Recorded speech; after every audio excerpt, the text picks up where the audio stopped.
Wow, I guess it's gonna be a 2 video day. Crazy. Yeah, I had to come back on. Now, I don't know if you heard in the news today, kind of the sports football media today is talking about the call at the Detroit and Kansas City game that overturned touchdown that became a penalty in the end zone against the Lions. And the conversation was that New York had nothing to do with it. Today, reports come out where they admitted that yes, it was a call that came from inside from New York that overturned this call, which is not how it's supposed to work. People are now talking about this. I don't know if you heard about the UTEP report that came out about this, how they have now back to the point when even when Alex Smith was still the quarterback for the Chiefs, how they say that there have been unfairly sort of slanting games for them to win. Um, so um, so that's sort of the news that's buzzing around. I wanted to come on again just because I feel like this relates to what I was talking about with the Jaguars and Chiefs game from last week. Was talking about my concerns there, and talking about again about the integrity of how they film and how they shoot this, and the game itself and how it's that the construct of mystery that in these situations in these games. And again, like I was trying to say, is that that now the fact that you have the sport, but again the involvement of sports betting, the fact that there is gambling going on, and that the the NFL, the way things are set up, because basically these sort of antitrust factors and monopolies and all this stuff kind of got just kind of taken out. And so now, like, there's all these different industries that through synergy, or however you want to look at it, all kind of work together towards the common goal of those organizations and those entities making and extracting as much profit as they possibly can. And the thing though about it is, again, is that profit is very much to the detriment of the communities that believe in it, when the information and the opportunities that they're offering are potentially skewed. And that's when I talk about mystery here. That's the issue, is that, again, they have the ability and the technology. In fact, today, I was listening to both the Craig Carton show was talking about this, also Pat McAfee. They've been sort of going on a bit talking about it. And McAfee, he kept referring to the 8K. And this is what I was saying the other day, is that, they certainly have the ability. You watch these commercials for, say, an Apple phone or one of their smartphones. And I mean, this is 10 years ago, where you had someone in there and they're showing this incredibly close-up picture of a couple inside of a hot air balloon, and you're going, oh, this is wonderful. And then they scale back and they scale back and they scale back, and it goes back so far that you can't even see the whole balloon is like a dot somewhere in the distance, way over a mountain, showing you how strong these cameras were. And this is a decade ago. So you absolutely could shoot every single angle of the field at all times, and at any point dial in and, by, I think it's referred to as telemetry, when you have when you're, making points. And if you have these together, you can associate where something is. And again, like I said to you, if you put a sensor in the ball on top of it, my point is that I'm sure that they themselves have and are using that technology. And if in fact that technology exists, and if they're not, then they should be. And if it does exist and they're not using that same technology and then delivering that information through those specific terms, their ability to specifically mark where something is, what is going on at that point in time, by not doing that and then sharing it with the general public, they are introducing an element of mystery into betting, into you betting on the sport. And it's not just the outcome of the game, is that in the way sports betting is set up, there is also what are called prop bets. Prop bets basically means you are making a proposition that something could happen. For instance, you could say, hey, in the game against in the game, say against the Saints and the Patriots, say someone put a bet down and said Stephon Diggs is going to get more than, say, 30 yards receiving in that game. And if he gets more than 30 yards receiving in that particular game, maybe it's it's a 3-to-1 or a 4-to-1, ratio. You could win that much. So let's say you bet, $5, you could win $20 on it, or say $500, you could win 2,000.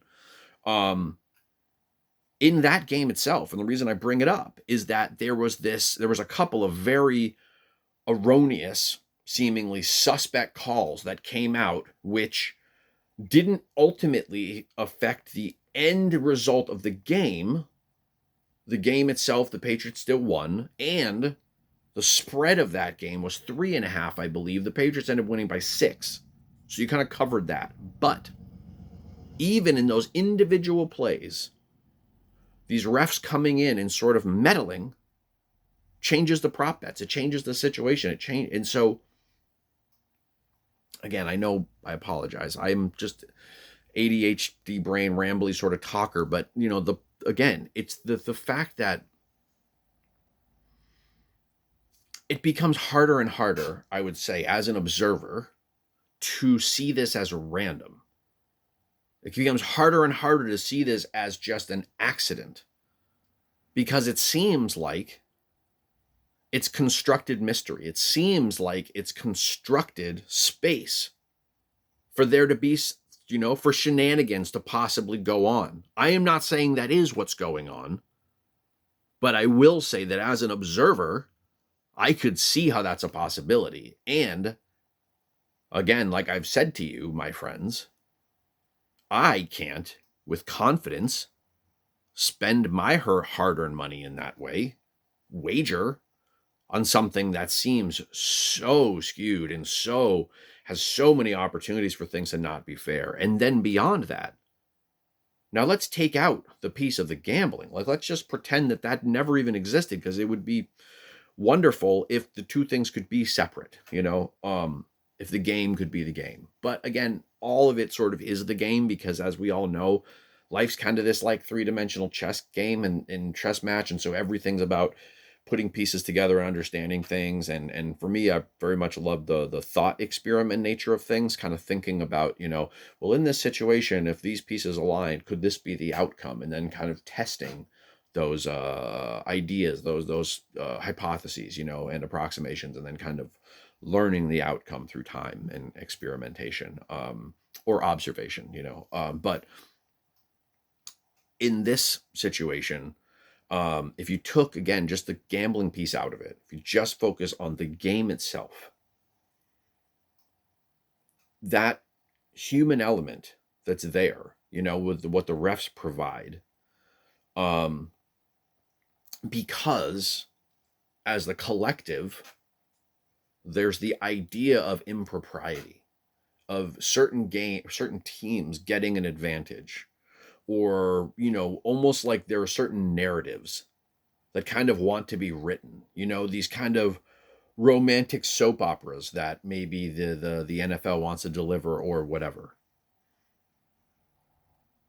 Maybe those soap operas are being written through impropriety and through meddling by the refs. Maybe things are being directed in a way. Maybe that's for the best. Maybe it's not. And also maybe it's not at all going on. None of that might be. But what I will say is that the unrest that these situations cause, and like, for instance, the fighting that you saw, Deion Branch on the sideline fighting with Juju Smith-Schuster. And I know people are, oh, it's so unsportsmanlike and how dare he. Well, I watched him and other members of their defense get illegally blocked in the back and hit in ways that should have been flagged all night. Literally all night. And you didn't see flags being thrown on any of that, until, again, this erroneous, mysterious flag that suddenly happened in the end zone when it should have been. So my point is not to say that I think it's favoring one side or another, but what I am saying is that in real time, you saw a player a child, he's a man, but, in my approximation, someone who's in their 20s like that, yes, he's a man, but he's a man-child, This is somebody who's spent his life tuning his world and his existence around a game. So that's what it is, a game, It has that much meaning. It holds that much importance in his place. And for that frustration to be that heavy to where he felt he had to measure it out and fight with someone under the cameras, under the bright lights, when everyone was still watching after a game. For that frustration to be that fully realized, tantamount, where he had to deliver it like that, should speak about the inequity of what is going on out there. If he can feel that strongly about it, so probably do the fans, probably to a lesser degree, but yet who knows if it's lesser, because we have our own attachments. But it seems that the league is doing a disservice to these men and children. I called him a child. He's 20. He's not. He's a man. A lot of life experience to get where he is, and these are men doing, excelling. But again, and not just the men, it's everybody. It's the entire sports staff, which is not just men. It's women as well, But it's all of these people involved. You were doing them a disservice by not having real accountability, giving everybody real-time imaging, showing what's going on, delivering the integrity of it, and two, having transparency, letting people know who is making the calls, who's making the decisions. I think the idea of it coming from New York or from a place where the people are using, Pat Mick called it 8K, whatever it is, these, where you're seeing all the data, right? That's who should be making the decisions, should be making the calls. Or if you need to have bodies on the field doing it in real time like that, if you still want to have that relationship, you are concerned about how the union, I would imagine, that backs the refs, how that's going to play out if you get rid of them, or the rest of whatever that is, you know what I mean? I understand we don't want those people to lose their jobs. They do it's not easy what they do at all. But if we feel like that's still a necessity, there should be checks and balances to oversee what they're doing so that there's a final decision, and one that everyone at the end can look at and say, okay, we're in agreement about the factual integrity of the decision that you've made here. This mystery, it's wildly problematic. And I understand too, this other piece of it. And the last thing I always, it's just, I know I'm just long worded, but the last piece I do want to bring in is the other piece, which is the parody piece of it, which is not unlike when I watch, say, Dallas, for instance. I watch the Dallas Cowboys, and I particularly watch Jerry Jones. What Jerry Jones has learned is, because of the money and the influence that he has, right, that he's making the most money out of any NFL team by having one of the worst NFL teams, forever. But he doesn't really seem to care about that much. It seems that what he cares about is dominating the storylines and people talking about his team, which it seems like he's locked down. And part of that is by making what seem to be very unwise decisions. So the people, even like myself, here I am doing the work for him, speaking the name of his team, speaking the name of him, talking about how crazy some of those things are that he does down there,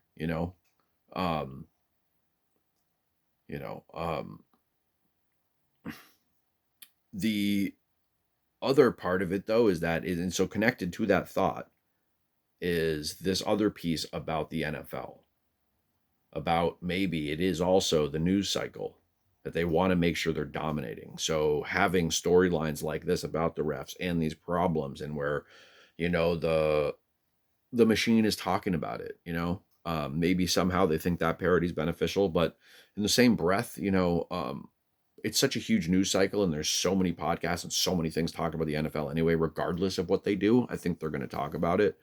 I just feel like the people, the people, right, who get up and work hard and have our everyday lives and go through things, who, use this as part of our tribal connection. These teams that kind of represents sort of tribal, it's kind of the entire point of this. It's why they, it's what this whole construct's about, but anyway, that connection, to have those, there's so many stresses already. They deal with so much in the course of a day. They carry so many things around, who, want to have that opportunity to rejoice with their team and, be sad when they lose, or all those things. Don't those people, don't we deserve more integrity? Don't we? Not just in football, but in all of it. Shouldn't you be required to have to be authentic?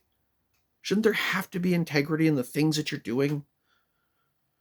I mean, it's like I know this sort of off the map a bit here, but it's like that story about the recall of the what was it called? Great Value, the Walmart brand shrimp that had radioactive isotopes in it.